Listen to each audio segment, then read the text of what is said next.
आज हम हर वक्त कांस्टेंट फियर में जीते हैं। फियर कि कहीं जॉब ना चली जाए, फियर कि कहीं एग्ज़ाम में फ़ेल ना हो जाऊँ, फ्यूचर का फियर कि क्या होगा और भी ना जाने क्या-क्या। But at the same time इस फियर को ओवरकम करना भी एक इम्पॉर्टेंट टास्क है। हम एक ऐसे इंटरकनेक्टेड वर्ल्ड में रहते हैं जहां हमसे नॉर्म को कंफर्म करने का social pressure practically all the time demand किया जाता है एंड कभी-कभी हम वो नहीं कर पाते जो करना चाहते हैं। In fact many talented people take their talents with them to the grave because they are afraid to follow their dreams. And इसका मेन रीज़न है हमें यंग एज से सिखाया जाता है नॉर्मल रहना, कन्वेंशनल सर्कल को फॉलो करना, like not to stand out, get an education, get a safe job, get married, buy a house and that's it। And हम बिलीव करना शुरू कर देते हैं कि इस पाथ को फॉलो करना ज़रूरी है और इसलिए भी शायद कुछ डिफरेंट करने से या जो खुद चाहते हैं उसे करने से डरते हैं। हमें से ज़्यादातर लोग अपनी पूरी ज़िंदगी फियर से भागने में बिता देते हैं। But conquering fear is liberating, is just takes practice and right kind of tools. इस सब की शुरुआत होती है इस रियलाइजेशन से that fear is a choice. Of course, in life, not everything that happens is pretty, but एक चीज़ निश्चित है, वो कि सिचुएशंस जिसमें हम खुद को पाते हैं एक्सटर्नल फैक्टर्स की वजह से नहीं बल्कि हमारे उसके लिए पर्सपेक्टिव की वजह से होती है, जिसे हम कभी भी चेंज कर अपनी लाइफ को बेटर कर सकते हैं। बट अब क्वेश्चन आता है, how to face that fear? The correct answer would be ability to take action even if you have fear। Ancient philosophical virtues में से एक है करेज। कुछ लोग इस फैक्ट से सरप्राइज हो सकते हैं। हमारे दिमाग में फिलोसोफर वर्ड सुनते ही आते हैं पेटी डिबेट्स या वो लोग जो उल्टे सीधे क्वेश्चंस पूछते थे, पर ऐसा नहीं है। उनके भी कुछ रूल्स होते थे, वर्च्यूज थे, जिनमें से एक है करेज। एंड इसके बारे में आज हम बात करेंगे। Courage was an essential philosophical virtue in ancient times। Socrates and Aristotle ने इस वर्च्यू पर काफ़ी एम्फेसिस दिया एंड आगे पहुंचाया। एंशियंट टाइम्स में फिलोसफर्स के पास ढेर सारे आइडियाज़ एंड थॉट्स होते थे जिन पर टाइम टू टाइम डिबेट करते। फिलोसफी सिर्फ आइडियाज़ और एजुकेशन के बारे में नहीं थी बल्कि it involve a rigorous training जिससे इंसान खुद को फॉल्स आइडियाज़ से फ्री कर सके एंड लाइफ में आने वाली हार्डशिप से डील करने के लिए प्रिपेयर हो सके। जिसमें से एक थे डायोजनीज, जो सिनिसिज्म के फाउंडर समझे जाते हैं। उन्होंने सब कुछ त्याग दिया था एंड स्ट्रीट डॉग्स के साथ बैरल में रहने चले गए। डायोजनीज का मानना था ये सोसाइटी करप्ट है and social conventions were an expression of डेकेडेंस।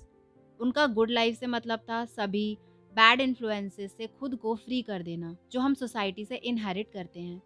And wisdom डाइजीनीज के अकॉर्डिंग था rejection of social morals and pursuit of a life of simplicity and reason which is the only true way for human beings to live.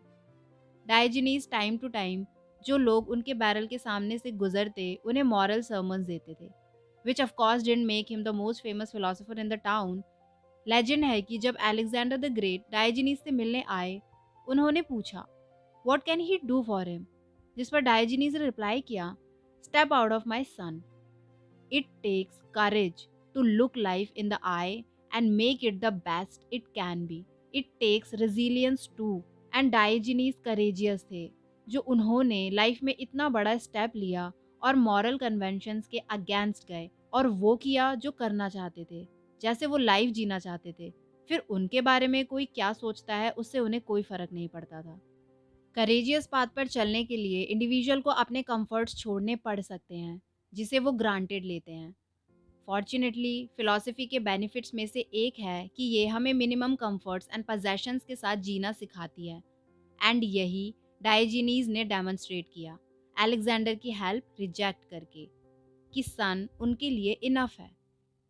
आज हम जिस as में रहते हैं जहाँ हर चीज़ ईजिली अवेलेबल है and still we feel dissatisfied all the time, we should learn from Diogenes how to live with minimal possessions in peace and dignity।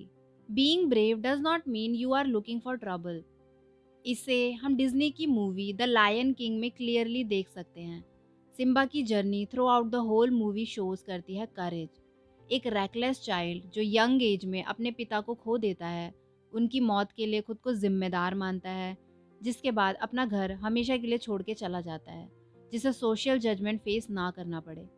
Simba अपने पिता के लेसन्स को ज़्यादा सीरियसली ले लेता है और हमेशा सेफ, ट्रबल फ्री लाइफ जीने की कोशिश करता है। और जब भी कोई ट्रबल आता है, सिम्बा वहाँ से डर के भाग जाता है। एग्जाइल में रहता है in a hedonistic paradise, comfortable, apathetic and safe. Simba एक कावर्ड है। ऑफ कोर्स मूवी के एंड तक Simba finds his courage and as a king अपनी ट्रू आइडेंटिटी को पहचान लेता है। कावर्डनेस को एक्सेप्ट करता है एंड अपने दुश्मनों को फेस करता है। That's how he takes his place in the circle of life. Aristotle says, to become courageous and brave, you have to do courageous things. You have to face what you are afraid of. एक चीज जिस पर Socrates बार बार जोर देते थे वो है that हम हमेशा आज जैसे हैं वैसे नहीं रह सकते. We have to change, we can always improve, we have to grow. Marcus Aurelius says, to keep on being the person you have been, just begging to come back tomorrow, despite the fact that you are losing, despite the fact that it's not working. Of course, it takes courage to change, to admit that you have a problem, to focus on where you can grow, to focus on where you need to be better. So, courage isn't running into battle or burning buildings. It's looking at yourself in the mirror, seeing where you have problems, seeing where you can make better, and then focusing on getting better there, and embracing change and being brave enough to do that. You can't be a coward. Stoics के लिए भी first virtue है करेज, जिस पर बाकी के virtues depend करते थे. Doing the right thing requires courage. अब गौतम बुद्धा को ही ले लेते हैं. जब उन्होंने लाइफ की हार्श रियलिटी को देखा तब उनके पास दो ऑप्शन थे. या तो अपनी कंफर्टेबल लाइफ कंटिन्यू कर सकते थे या ट्रूथ को इग्नोर कर सकते थे. बट उन्होंने इस हार्श रियलिटी को, सफरिंग भरी लाइफ को फेस किया, एक्नॉलेज किया और आगे बढ़ते रहे. शायद यही रीज़न भी था कि फाइनली गौतम बुद्धा को एनलाइटनमेंट प्राप्त हुआ था. इसलिए हमें भी रियलिटी को जैसी वो है वैसे ही बिना किसी डर के फेस करना होगा. आज आपके कितने सारे फियर हो सकते हैं, लाइक एग्ज़ाम में फ़ेल होना, या फिर वो परफेक्ट जॉब ना मिलना, या किसी लव्ड वन की डेथ का डर. Aristotle didn't consider courage in the face of existential anxieties like this. What does it mean to live courageously in a world where all your loves, passions, and projects expose you to pain and loss? To live is to have a nerve constantly exposed to the world, always vulnerable to suffering. Victor Frankl जो Holocaust survivor थे, उनका कहना था, risk is an inherent part of living fully in the world and risk free living is not living at all. Courage is as much about living despite knowing the exposed nerve of love and passion could trigger chest tightening pain at any moment. Still काफ़ी बार होता है खुद को safe रखने के लिए हम अपने गार्ड्स बहुत हाई कर लेते हैं, लीप ऑफ फेथ नहीं रखते, कुछ ट्राई करने की कोशिश तक नहीं करते एंड खुद को कहानियाँ सुनाते हैं कि मैं ये कर सकता था या वो कर सकता था, इफ़ ओनली ये सोसाइटी, दुनिया मुझे करने देती. We keep making excuses our whole life. Constant complain, whine करते रहते हैं. French philosopher Jean Paul Sartre इस काइंड के सेल्फ डिसेप्शन को कहते थे बैड फेथ, जिसका मतलब होता है खुद की ऑथेंटिसिटी, ट्रूथ को इग्नोर करके जो दुनिया बोल रही है उसे ब्लाइंडली फॉलो करना. Too often we think of courage purely as facing up to fears. What that misses is how deeply connected our fears are with deeper beliefs about who we are, who we want to be, who we love, and what we wish the world was. Maybe courage is all about truth. वो truth जिसे हम face नहीं करना चाहते या नहीं करते.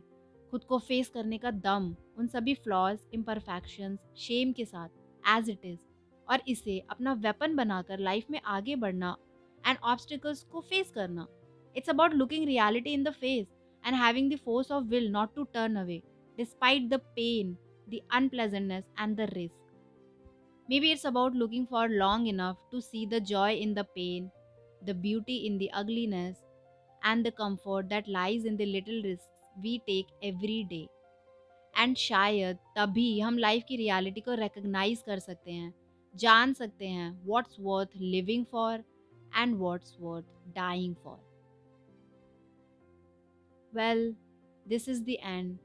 आप करेज की इस फिलॉसफी के बारे में क्या सोचते हैं? अपने व्यूज़ हमें कमेंट सेक्शन में बता सकते हैं। Do follow us on Instagram as well, the link is in description box. अगर वीडियो अच्छा लगा हो तो इसे लाइक एंड शेयर ज़रूर करें, एंड फ्यूचर में आने वाली वीडियोज़ के साथ अपडेट रहने के लिए channel subscribe and bell icon press करना ना भूलें। Thank you so much for watching.